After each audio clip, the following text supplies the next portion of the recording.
करनाल में अब तक इस साल में अगर हम बात करें 2022 और 2023 तक की, कितना टारगेट आपको मिला था फॉरेस्ट्री के लिए? कितने पेड़ पौधे लगाए जाने थे? कितने लग चुके हैं? कितना हमारा इस साल का बजट था? क्योंकि 2023 लगने वाला है, तो ऑलमोस्ट ये साल ख़त्म हो चुका है। वैसे अगर हम आंकड़े की दिशा में देखें तो 31 मार्च टू 31 मार्च होता है, लेकिन अगर जनवरी से लेकर दिसंबर तक की अगर हम बात करें तो साल पूरा हो गया है। तो क्या कुछ कहेंगे सर इसके ऊपर आप? करनाल जिला में हमने 400 450 हेक्टेयर का हमारा टारगेट था प्लांटेशन करने का, जिसमें लगभग 4,71,000 पौधे हमने लगाने थे और हमने ये 100% टारगेट अचीव कर लिया है। 450 हेक्टेयर क्षेत्र में लगभग हमने 4,71,000 पौधे रोपित किए हैं इस वर्ष करनाल को हरा भरा बनाने के लिए। और इसमें स्पेशली हमने जीटी रोड पे कोई इस साल प्लांटेशन पौधारोपण के लिए लिया है। और करनाल से कुरुक्षेत्र बॉर्डर तक हमने लगभग 10,000 पौधे ऑर्नामेंटल प्लांट्स जीटी रोड के दोनों साइड में लगाए हैं। और ये 2 साल में अच्छा ग्रीनरी हमें देखने को मिलेगी जीटी रोड पे जब हम इसमें सफ़र करेंगे। और इसमें हमने लेजिस्टोमिया, जकरेंडा, कचनार, अमलतास, इस तरह के जो फ्लावरिंग प्लांट हैं जो हमें जो फूल देंगे और इस पे जो सफ़र करने वालों को आनंद मिलेगा इस सफ़र का, उसके लिए हमने ग्रीनरी के साथ साथ फ्लावरिंग प्लांट लगाए हैं जो एक बहुत ही यूनिक ये है। और हमने 10,000 पौधे इस पे सिर्फ जीटी रोड पे ही लगाए हैं। बाकी टोटल हमारा फॉरेस्ट एरिया जो करनाल का है वो 7,700 हेक्टेयर है टोटल, जिसमें रेल रोड कैनाल है जो स्ट्रिप फॉरेस्ट है।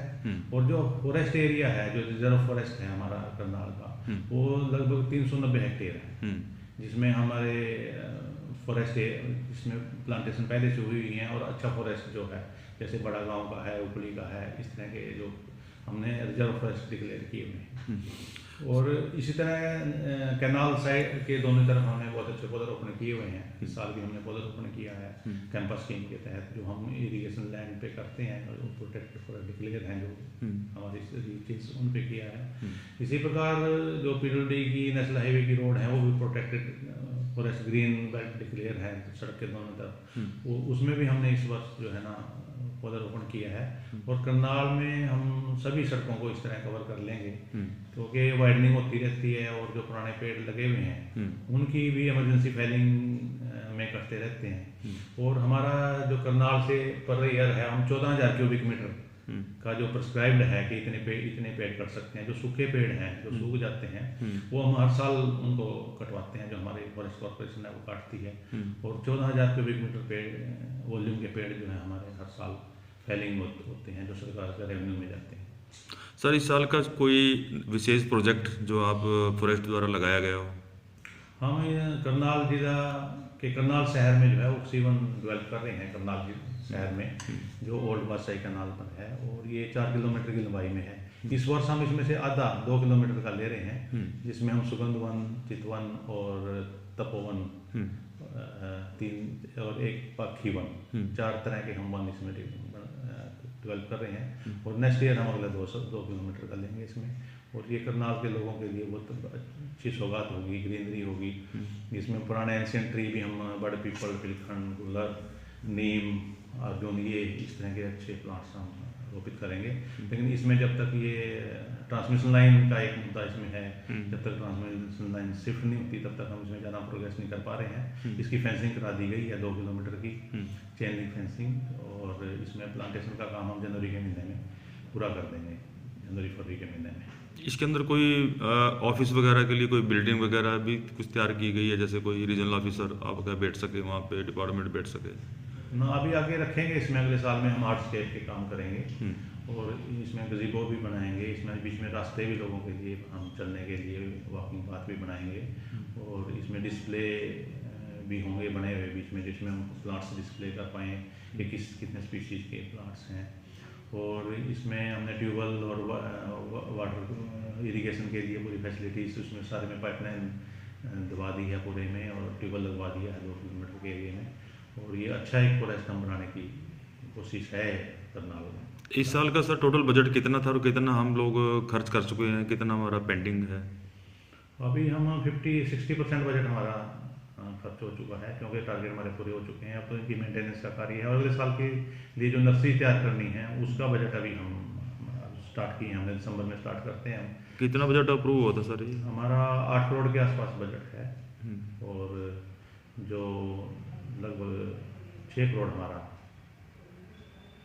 कुछ इंक्रोचमेंट सर? दिसंबर तक खर्च हो जाएगा। जी जी सर, कुछ दुकानदार ढाबों की इंक्रोचमेंट रहती है, उस पर आप क्या कार्रवाई अमल में लाई है? जहाँ पे ढाबे वाले इंक्रोचमेंट कर लेते हैं कि रास्ता लेने के लिए, वो हमारा फॉरेस्ट कंजर्वेशन एक्ट के तहत अप्लाई करके वो हमसे परमिशन लेके जो हमारा रीजनल ऑफिस है सेंट्रल गवर्नमेंट का, वहाँ से परमिशन मिलती है, वो परमिशन ले सकते हैं।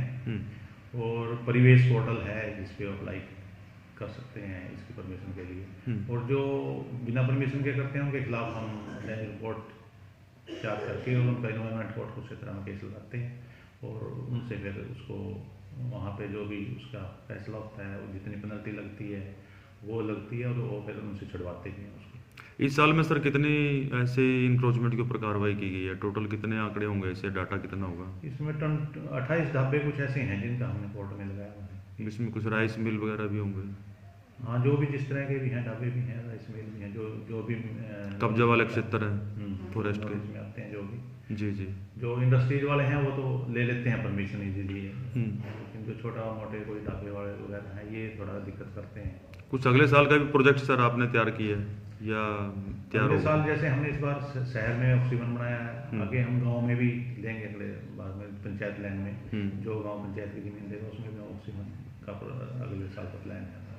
सर पिछली बार भी जो है ना, अभी एक मंत्री जी आए थे, मंत्री जी ने इस तरह से पंचायती लैंड के ऊपर और इस तरह से धर्म स्थानों के ऊपर ये काफ़ी आग्रह किया था कि वहाँ पे भी पेड़ लगाया जाए। उस दिशा में कितना का हम लोग ने प्रयास किया है? हमने इंस्टीट्यूशन लैंड जितनी भी सरकारी इंस्टीट्यूशंस हैं, कॉलेज हैं, यूनिवर्सिटीज हैं, उनमें हमने पौधरोपण किए इस साल रेल रोड कैनाल के अलावा। और हमने पंचायत की भूमि में पौधरोपण किए हैं। कलेड़ी गांव में हमने एक 11 एकड़ भूमि में हमने बाग लगाया है, मतलब फ्रूट प्लांट लगाए हैं, जामुन है, बेलपत्र है, अमरूद है, आम है, ये हमने फेंसिंग करके किया है। ये पहला एक्सपेरिमेंट हमारा था, हम आगे भी इसमें पंचायत की भूमि में फ्रूटिंग का रखेंगे ताकि आम आदमी को फल खाने को मिल जाए। कोई गुजरात वगैरह या कोई इस तरह से तालाब, सूखे तालाब पड़े हों, उसकी कुछ एरिया भी कवर किया है? हाँ, एक पॉन्ड प्लांटेशन हमने की है, जैसे पुराने समय में बड़े पीपल, पिलखन, इस तरह बड़े बड़े पेड़ पॉन्ड्स पे होते थे, तो हमने इस साल जो है वो 100 पॉन्ड लिए थे जिसमें हमने पौधारोपण किया है। वो ये पुराने पेड़ और ईंटों की फेंसिंग करके लगाए हैं। 100 के 100 कवर करती हैं? हाँ, 100 तालाब हमने कवर किए हैं इस साल, और नेक्स्ट ईयर भी हम इस तरह हर साल देते रहेंगे। और इसमें जो ईंटों की फेंसिंग है उससे पौधा बचा रहता है, प्रोटेक्शन रहती है, क्योंकि तालाब पर ही गाँव के सबसे ज़्यादा पशु आते हैं पानी पीने के लिए जी सर। और वहाँ पे वो उनसे नुकसान हो जाता था। तो हमने इस बार ईंटों के वो उनके फेंसिंग पोस्ट फेंस बनाए हैं जिससे वो सुरक्षित रहे। एक सर त्रावडी का मुद्दा लगातार गरमाया रहता है, वहाँ पे आप लोग पेड़ लगा देते हो, पीछे से वो राइस मिलर वगैरह फैक्ट्री वाले उखाड़ देते हैं। पीछे भी लाखों रुपया खर्चा किया था, वन विभाग ने फेंसिंग लगाई थी और पेड़ लगाए थे। इस समय में वो कुछ भी वहाँ पे नष्ट हो चुका है सारा का सारा। इस पर आप क्या कुछ कहेंगे?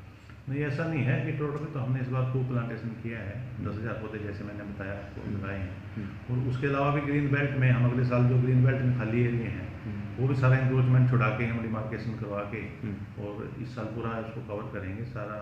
अगले नेक्स्ट ईयर में पूरे पौधारोपण करेंगे, अगर कहीं इंक्रोचमेंट है वो भी छुड़वाएंगे। ये डिमार्केशन करा के और ये रेगुलर प्रोसेस है, चलता रहता है इंक्रोचमेंट छुड़ाना। Thank you sir. धन्यवाद।